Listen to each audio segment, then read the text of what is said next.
प्रशांत जी, यहाँ पर जो बात अभी तक सामने आई है उसमें ये आई है कि सरकार से अपेक्षाएं होती है हर सेक्टर की, उसे कितना मिलता है, जो है उसके वित्त का कितना ध्यान रखा जाता है। तो वित्त का ध्यान पिछले बजट में तो रखा ही गया इस सेक्टर का, एमएसएमई का। इसके अलावा कोविड काल में बजट के इतर भी बीच में 2 बार ऐसा प्रयास किया गया कि आर्थिक तौर पर कुछ सहायता इस सेक्टर की जाए।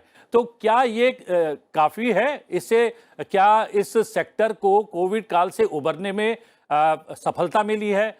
उसका प्रयास फलीभूत हुआ है, एक बात। और दूसरा, अब इससे आगे क्या इस बजट में इस सेक्टर की उम्मीदें हैं कहीं ना कहीं?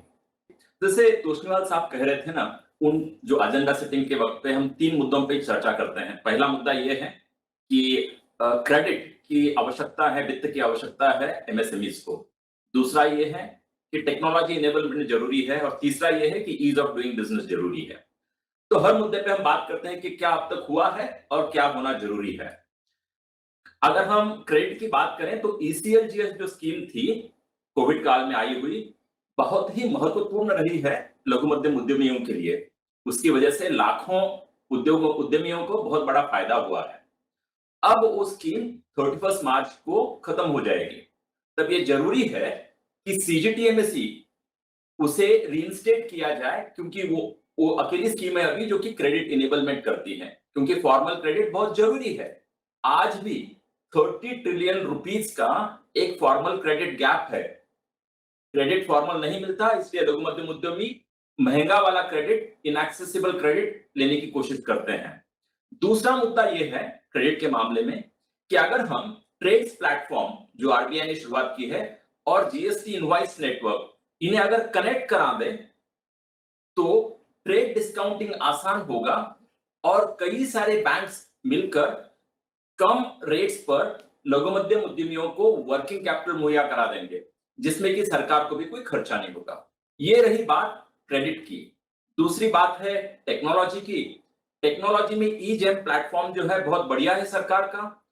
ओएनडीसी नाम की जो पहल हो रही है सरकार की तरफ से, open network for digital commerce, वो अगला यूपीआई इतना बड़ा कदम है, बहुत अच्छी बात है। उसी के साथ में एक अपेक्षा है कि क्लाउड बेस्ड प्लेटफॉर्म उनको एनकरेज किया जाए, क्योंकि एमएसएमईज बहुत बड़ा इन्वेस्टमेंट नहीं कर सकते हैं, but pay as you go cloud based platform पे कर सकते हैं। तीसरी और आखिरी बात है ईज ऑफ डूइंग बिजनेस की।